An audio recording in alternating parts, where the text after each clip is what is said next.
Hello, Satnam, it's me, Shakti Sundari, and I'm back with you today for the next reading from the Radiance Sutras.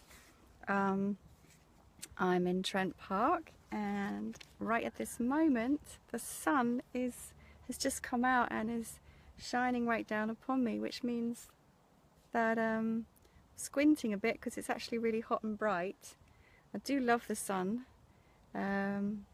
But it makes my face look a bit weird, but never mind. Oh, it's so nice to feel the sunshine on my face.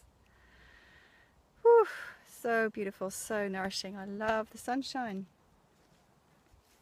So I'm back in Trent Park, and it's really good to be in Trent Park. It feels fine, actually. It feels good, and I'm so grateful to have this nature space close to my home. I don't know what I would do without it.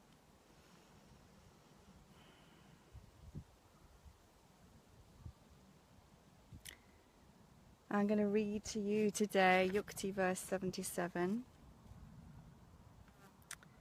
And it's a really beautiful, beautiful verse. It's just beautiful. So here goes. Here is Yukti verse 77. From the Vijnana Bhairava Tantra.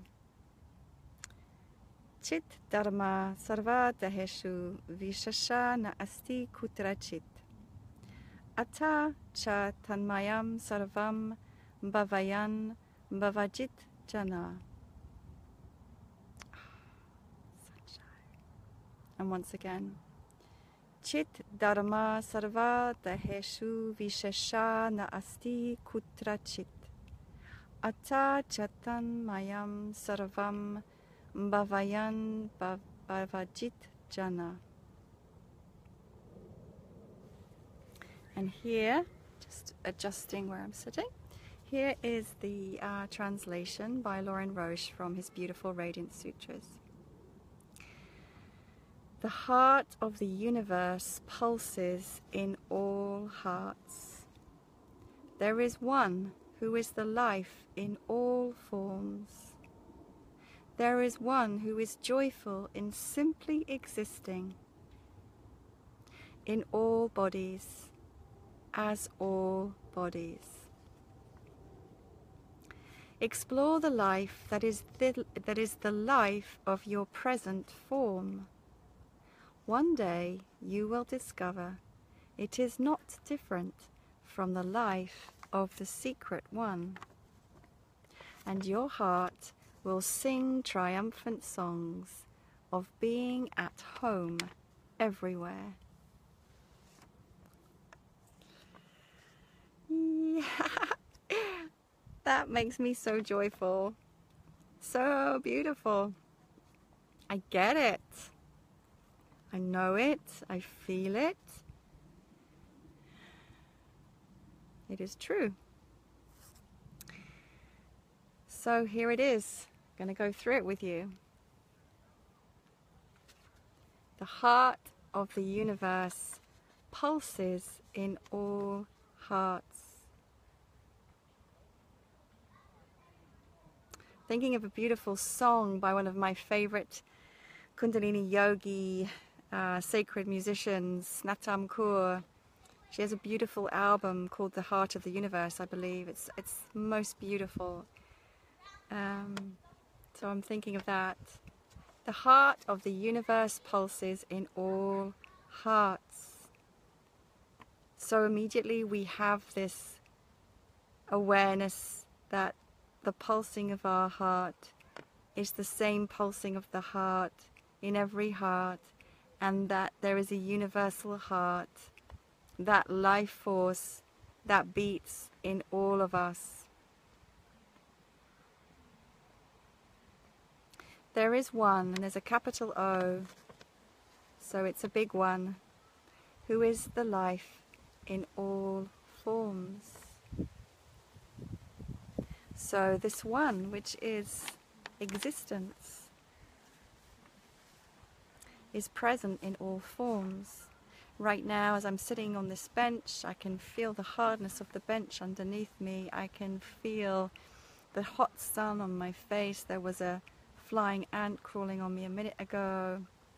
I can feel an itchiness on my foot. I can feel my hair on my shoulders. I can hear the breeze rustling the bit of paper that I've written the sutra on. I can hear the trees rustling over to my left where the breeze is blowing through the leaves and the sun's coming out brighter now. I can hear voices of people walking down the street, well, not a street but the path. And the one who is life is present in all these forms. I can see my handbag on the bench out of the corner of my eye. The one who is life is in all forms. There is one, capital O, who is joyful in simply existing. So life, living itself, knowing itself. And you see, we are the ones who have the capacity to know ourselves as the one, because life cannot know itself without us, in a way. So when we're able to witness and observe ourselves as life, that's kind of the answer to everything. There is one who is the life in all forms, so there is no distinction. Everything, I'm just brushing a ant off my leg, everything is the one. There is one who is joyful in simply existing, and to be reminded of that, you know, for one like me who has felt a lot of pain and suffering, sadness, tears, heartbreak over these last few weeks, and yet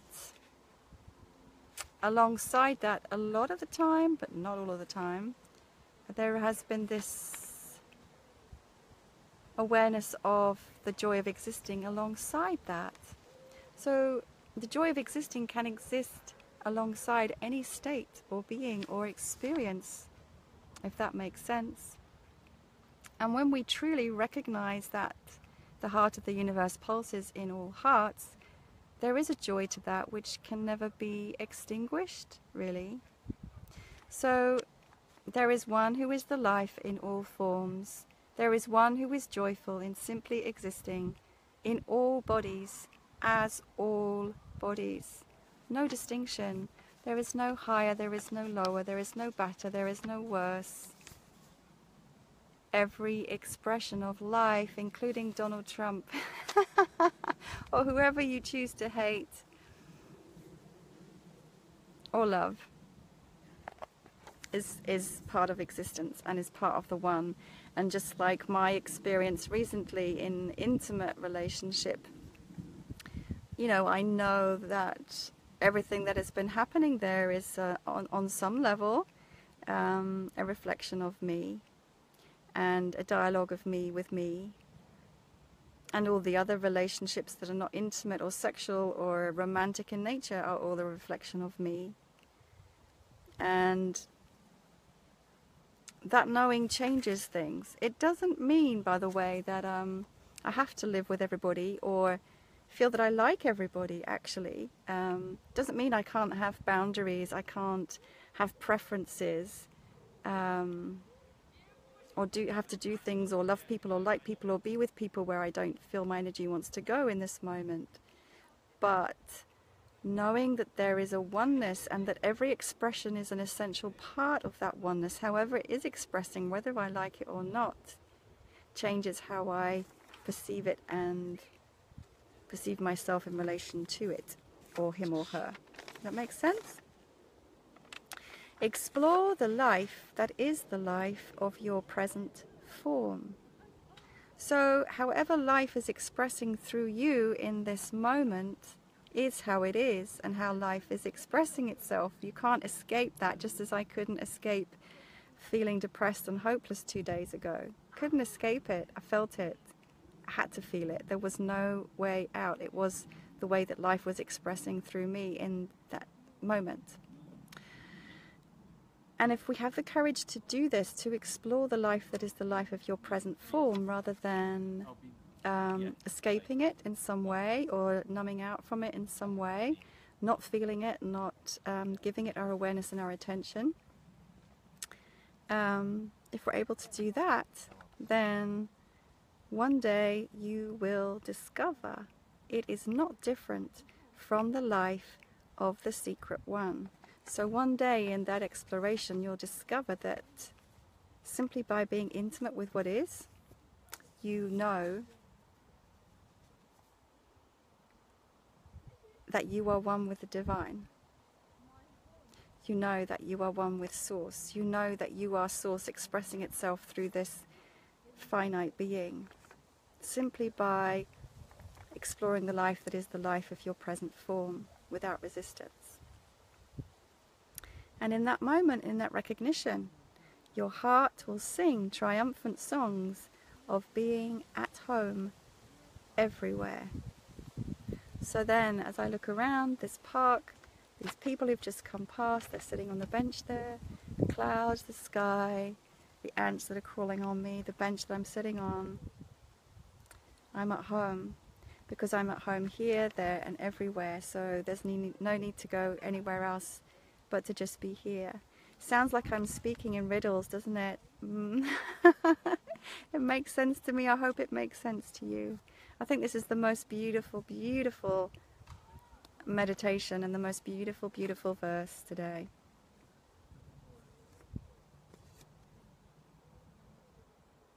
So the invitation, I'm just looking at it again, because usually there's a very specific practice. This is really a reminder that we are one with life in all forms, but I guess the practice and the invitation here, the one line that calls us to attend to something in particular is this: explore the life that is the life of your present form. So that's the practice. The promise is that one day you will discover it is not different from the life of the secret one. Capital S, capital O.